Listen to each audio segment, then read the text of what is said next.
What are the odds that a tiny country surrounded by hostile and hate-filled enemies could win every battle and flourish year after year? Find out the miraculous answer today on Jewish Voice.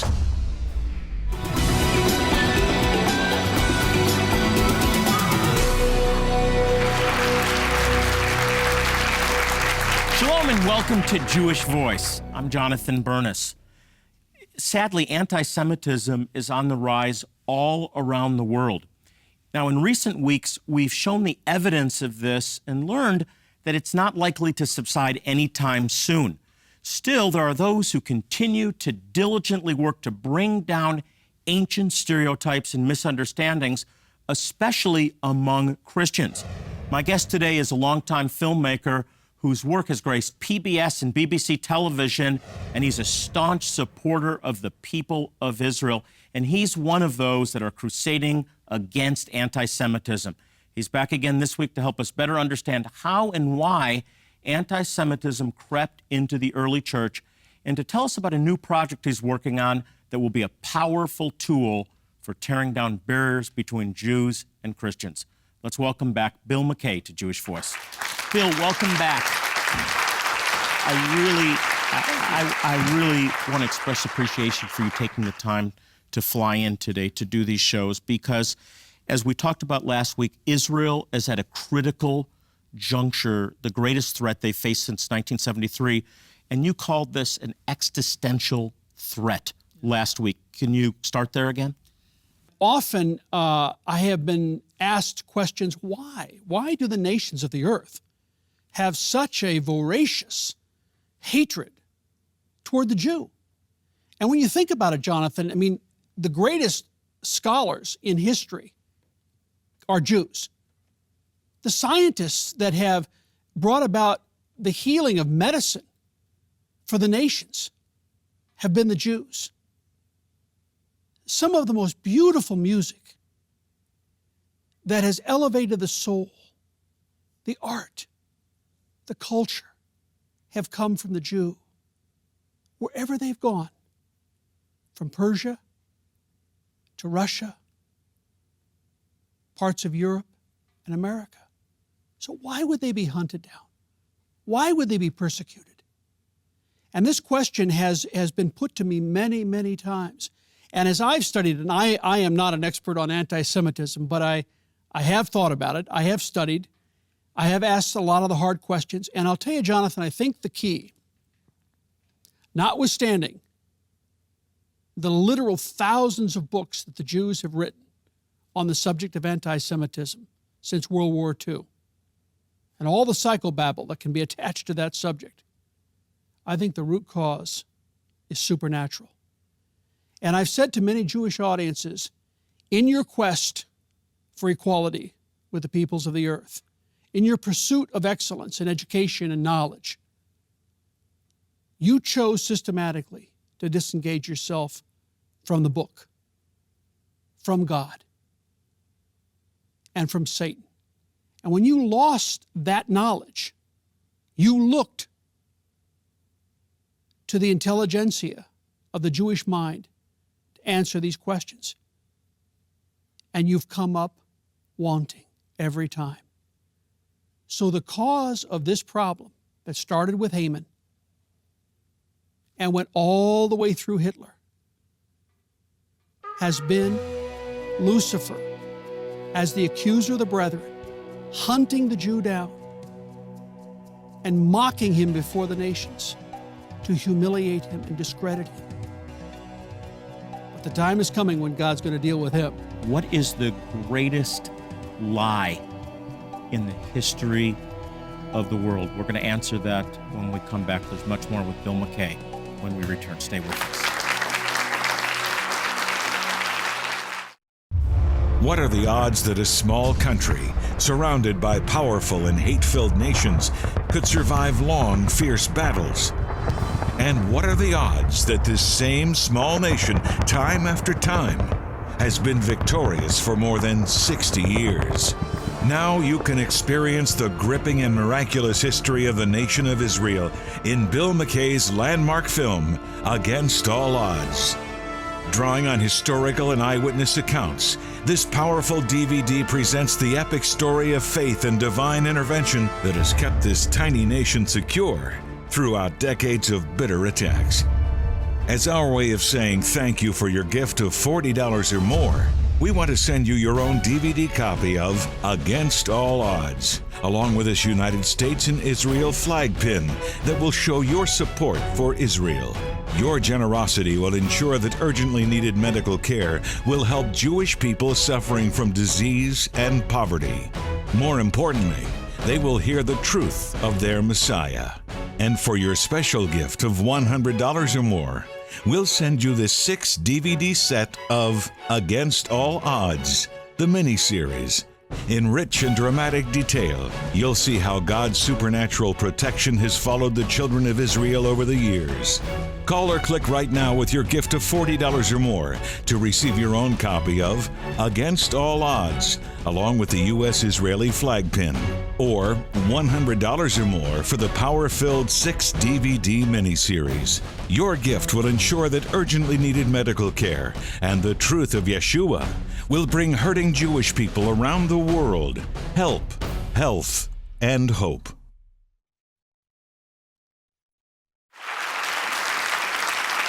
Welcome back to Jewish Voice. I'm Jonathan Burness, and with me today is filmmaker and author of this amazing DVD series, Against All Odds, Bill McKay. And Bill, that was so eloquent before the break. There's so many books that I've read on anti-Semitism that define anti-Semitism as totally illogical. You're saying it's totally logical because the root of anti-Semitism is spiritual, and it's Satan. It's the accuser of the brethren. And if you study anti-Semitism, what you find, even though the acts and the agents are separated by geography, sometimes by 1,000 years, they will have the same methodologies, the same strategies, the same techniques. So that's what provoked me to think about the accuser of the brethren as the cause agent, if you will, driving the Hamans, the Hitlers, the pogroms, the Holocaust, etc. And in my journey, Jonathan, I want to say stumbled, but I think the Holy Spirit was perhaps guiding my thoughts and my direction. When I came into the context of what I think is the greatest lie in history, and there have been many great lies. I mean, Goebbels in the Hitler regime was the master of lying. And there have been other liars. And it's been said if the lie's big enough and you tell it enough, it becomes truth. It becomes truth. Yeah. So the biggest lie in the history of the world, in the history of mankind, that the Jews are the Christ killers. And the origins of this lie was in the 3rd century in the Nicene Council, when the Catholic Church was being formed and power was being consolidated. They understood intrinsically this concept of being the chosen people could not stand. The Jews had carried that identity, that message, that relationship with God throughout its entire history up until the 3rd century. And the Catholic Church decided that if they were going to now have a direct relationship with God, and they were going to be His representatives on this planet, that they had to inherit that title, which meant they had to kill off the elder brother, to use a political term, when a coup took place in an ancient kingdom. And so the adjudication of the question at the Nicene Council, who killed Christ, became the pivotal moment when they determined that the Jews, as Christ killers, should forever be eradicated from the face of the earth. And that's when the license was given to every king in Europe, every tyrant and village idiot that wanted to inflict pain, sorrow, humiliation on the Jews. They could now do so in the name of Christ. This is so shocking because we're talking about the greatest form of anti-Semitism, or the greatest attack against the Jewish people, being at the hands of the very people who were commanded to provoke the Jewish people to jealousy and to love the Jewish people. and to repay back the people that brought them the gospel with this kind of hatred. Well, and this is where the lie becomes vicious and malicious, because the symbol of Christianity has been the cross. So for every Jew that I have met who came from Europe to the United States seeking refuge and protection, they carried the brand of the cross on their back. You and I look at that as a symbol of hope, of redemption, of power, life over death. But when the Jew sees that cross, they see an accusation. They see a threat.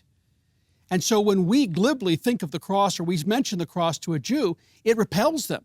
And so I came into an interesting situation, Jonathan, about 2 years ago. I was meeting with one of the heads of a major U.S. film studio, and I was asked by them to develop a motion picture on the life of Jesus to pick up where Mel Gibson left off, and would basically take the story all the way through the resurrection of Jesus Christ, because that story has never been adequately told. And when I got involved in doing the research and the development for the script, I went right back to the cause of this great lie, the Jews being the Christ killers. And I believe that God has led us now in the development of this motion picture to eradicate. No, I'm saying we're going to crawl down the throat of the accuser of the brethren, and we are going to take that lie out of his mouth, and by the power of the Holy Spirit, yes, we're going to destroy that lie that has caused enmity between Jew and Christian, between Gentile and believer. Bill, you believe that it's absolutely essential that the back of this lie is broken, so to speak, that it has to be eradicated. Before the scales can move, the lie has to be broken. So this motion picture is not just to entertain the masses or even to tell an interesting aspect of Christ's life and ministry, etc. This, at its heart and soul, is to break the power of the lie. And you believe that this is the lie that's been holding the Jewish people back from finding their Messiah. I agree as a Jewish believer. And when they see him whom they have pierced, they will weep. What does this mean for the Christian that's watching this program right now? This means we have an unprecedented responsibility, and all I would ask is for your prayers. In the last 2 or 3 years that we've been developing this motion picture, and I know we trade in language. I have been withstood by the enemy. And we have said that sometimes casually to each other. And I have thought that about my life at different times. I have been withstood. And I don't have enough time in this program or in 2 days of conversation to tell you the attacks that we have sustained in bringing this picture to the nations. But by God's grace and with the prayers of the believers, I believe we're going to see this thing realized. And I believe as we eradicate this great lie, this is the greatest comfort that we can bring to the Jewish people. I hope this is speaking to your heart. It's sure speaking to mine. Bill, I said at the beginning of the program that anti-Semitism is on the rise at an alarming rate.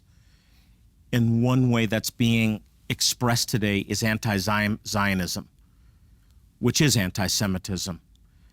Talk about the critical juncture that Israel is at right now, Iran specifically, as an example. Well, as we look at the nations gathering again one more time to finish off the Jewish people, the tip of the spear right now is Iran, as they are preparing a nuclear warhead that can be launched from Tehran to Tel Aviv and literally destroy the Jewish nation. We as Americans, we as Christians need to understand this simple truth, that the Iranians are not rational in the sense that the Soviets were rational and that we could have a mutually assured destruction in terms of a nuclear standoff.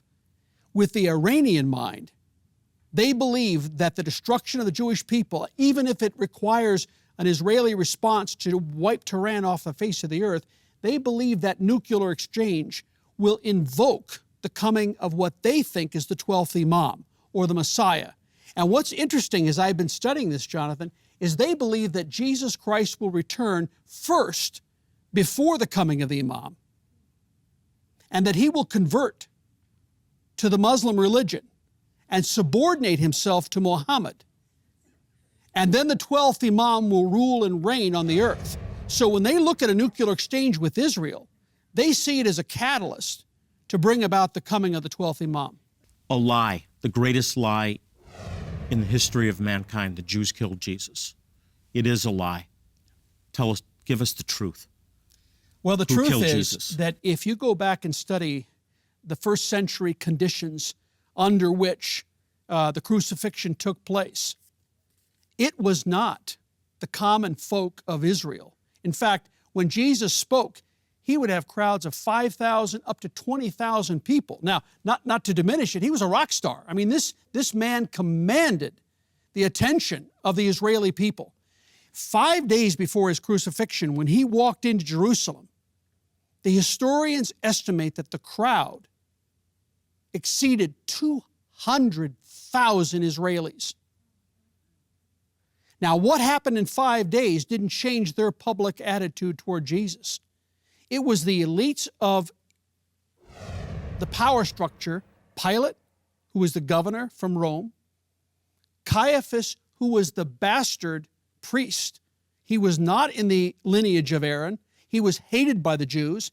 He and Herod and Pilate conspired to kill Christ. And it was the elites that made the decision, not the common Jew. The common Jew's heart was with Christ. So we go back in the development of this motion picture, and we, in a forensic way, tell a great political thriller that is essentially going to be told as the greatest story never told. Bill, God bless you. God bless you. Thank you so much for being here. Keep up the great work. We'll be praying for you. More on the miracle of Israel when we return.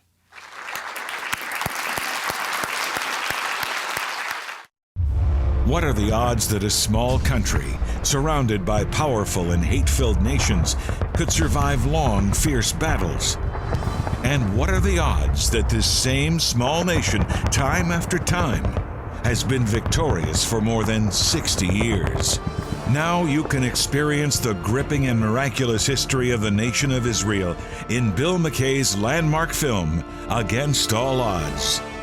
Drawing on historical and eyewitness accounts, this powerful DVD presents the epic story of faith and divine intervention that has kept this tiny nation secure throughout decades of bitter attacks. As our way of saying thank you for your gift of $40 or more, we want to send you your own DVD copy of Against All Odds, along with this United States and Israel flag pin that will show your support for Israel. Your generosity will ensure that urgently needed medical care will help Jewish people suffering from disease and poverty. More importantly, they will hear the truth of their Messiah. And for your special gift of $100 or more, we'll send you the 6 DVD set of Against All Odds, the mini-series. In rich and dramatic detail, you'll see how God's supernatural protection has followed the children of Israel over the years. Call or click right now with your gift of $40 or more to receive your own copy of Against All Odds, along with the U.S.-Israeli flag pin, or $100 or more for the power-filled 6 DVD miniseries. Your gift will ensure that urgently needed medical care and the truth of Yeshua will bring hurting Jewish people around the world help, health, and hope. Those that teach about the last days almost completely agree. There's a consensus that the restoration of the land of Israel, the Jewish people to the land of Israel, began the end time, that final end time clock ticking. And this is a modern miracle that we have experienced in our lifetime. For many of you that are watching, you remember in 1948 when Israel was restored as a nation. I remember 1967 when Jerusalem was restored after the 6-Day War. Miracle after miracle being fulfilled before our very eyes. This is, again, a modern-day miracle, and three reasons I began to talk about last week, three reasons why the restoration of Israel is a miracle. First of all, this was a fulfillment of Bible prophecy and is a continued fulfillment of prophecies found throughout the Old Testament that the land of Israel would one day be restored to the children of Abraham, Isaac, and Jacob. We were scattered for disobedience, 2,000 years, almost 2,000 years of wandering from nation to nation, being kicked out of those nations, continuing to wander, and then 1948, the fulfillment of Bible prophecy. And last week, I introduced Ezekiel chapter 37, a vision that Ezekiel has of a valley filled with dry bones. And the Lord causes him to ask this question, can these bones live? And Ezekiel rather is instructed to prophesy over these bones and speak life into these bones. And they live. Sinew comes back on the bones, and then it's interpreted for us that this is the restoration of the land of Israel and the breath of life coming into the children of Israel as they're restored back to the God of Abraham, Isaac, and Jacob. It's happening. It will continue to happen. And ultimately, this will bring about the return of Messiah, Jesus, to this earth.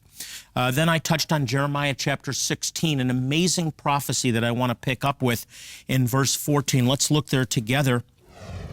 It says, therefore, behold, the days are coming. And this is, in fact, an allusion to the end times, when it will no longer be said, as the Lord lives who brought up the sons of Israel out of the land of Egypt, but as the Lord lives who brought up the sons of Israel from the land of the north and all the countries where he had banished them. For I will restore them to their own land, which I gave their fathers. And that, of course, is what is today modern Israel. What's so significant about this prophecy, written hundreds of years before Jesus is ever born, is that the watershed event in the history of Israel is the exodus out of Egypt. The historians tell us about 3 million Jewish people, men and women and children, came out of Egypt, and we celebrate this every year, the watershed event in Jewish history when we were redeemed out of Egypt, and after wandering, we were brought into the promised land. But Jeremiah says this will be overshadowed by an event that's yet to come, when God will regather the children of Israel out of the north country. It's not talking about North America, North Carolina, North Dakota. It's talking about north of Israel. It's talking about the former Soviet Union. It's no coincidence that the greatest aliyah, or return of the Jewish people in modern history, is from the former Soviet Union. 1 million Russian-speaking Jews now live in Israel, having been restored in the last 20 years. And then one other one, Isaiah chapter 11, which I love so much. Isaiah 11:11, in fact, is another prophecy that clearly predicts the supernatural regathering of the children of Israel. Look at verse 11 with me. It says, then it will happen on that day that the Lord will again recover the second time. First was the Babylonian captivity, but now the second time with his hand, the remnant of his people who remain. And then he mentions Assyria, Egypt, Pathos, Cush, the various places of the world, the islands of the sea, and he will assemble the banished ones of Israel and gather the dispersed of Judah from the four corners of the earth. A miracle in our times, the regathering of the children of Israel back to their ancient homeland.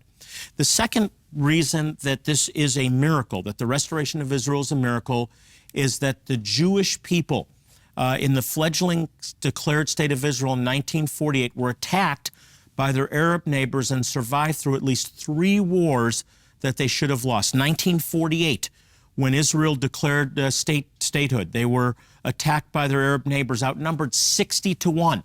They had almost no weapons. They had almost no training, and miraculously they prevailed and survived. 1967, the Six-Day War. There's the hand of God, knock, knock, knock, 6 days. They defeated the combined Arab armies surrounding them, Egypt, Syria, Jordan. In 6 hours, they destroyed the entire Egyptian Air Force, 3 hours, and they as a consequence, took back the city of Jerusalem that was trodden down by the Gentiles for almost 2,000 years, directly fulfilling the words of Yeshua. And then finally, the last miracle is that Yeshua himself said that the Jewish people must be back in the land for his return to happen. Matthew 23, Baruch haba b'Shem Adonai, you won't see me again until you say, blessed is he who comes in the name of the Lord. The modern miracle that Jerusalem is back under the control of the Jewish people, directly fulfilling the words of Yeshua, Jesus himself, that you will eventually cry out when you're back in Jerusalem, blessed is he who comes in the name of the Lord. It's happening in our day. End time prophecy is being fulfilled. How do we know? We just look to the restoration of the land of Israel. Come to where heaven and earth meet. Join Jonathan Bernis in the Holy Land, November 30th through December 11th for the Jewish Voice 2012 Israel Tour.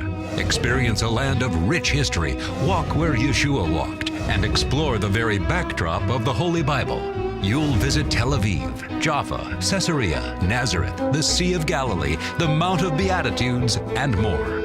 Call or click now for more information. I hope that you'll join me this year in Jerusalem. See you there. You know, all of us at Jewish Voice are passionate about proclaiming Yeshua, Jesus, as the Messiah to the Jew first and also to the nations. We know that the time is running short for so many impoverished Jewish people. Their need is so great, and it pushes us to be even more determined to carry out our mandated mission, which is to go anywhere in the world where God's chosen people need help.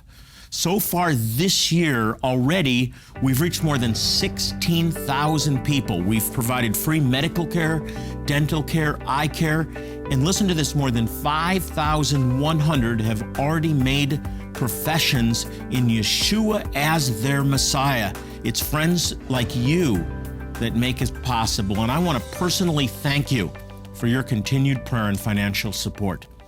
Your generosity fuels this critically needed work, so I'd like to thank you for your financial support in a very special way. First, I want to send you this powerful DVD by Bill McKay, Against All Odds. As we learn today, God's protection continues to hover over Israel, and the stories that you'll find in this important DVD is going to encourage you. I promise you that. I also want you to have this beautiful pin with the flag of the United States and Israel. This is a tangible symbol of your support for Israel and is a constant reminder of the long-lived protection of our Father God. Your gift is going to make it possible for us to reach out to Jewish people in absolute poverty, in the greatest need, and bring them life-changing medical care, dental care, eye care, and most importantly, the gospel, the good news of their Messiah. I just want you to know this. We love you, we thank God for you, and so appreciate your faithfulness. Well, that's all the time we have for today. I want to remind you to join us again next week. And until we go, I want to encourage you. The Bible says to pray for the peace of Jerusalem. They shall prosper that love thee. For all of us here at Jewish Voice, this is Jonathan Bernis saying shalom and God bless you. Jewish Voice is made possible by the support of friends and partners like you.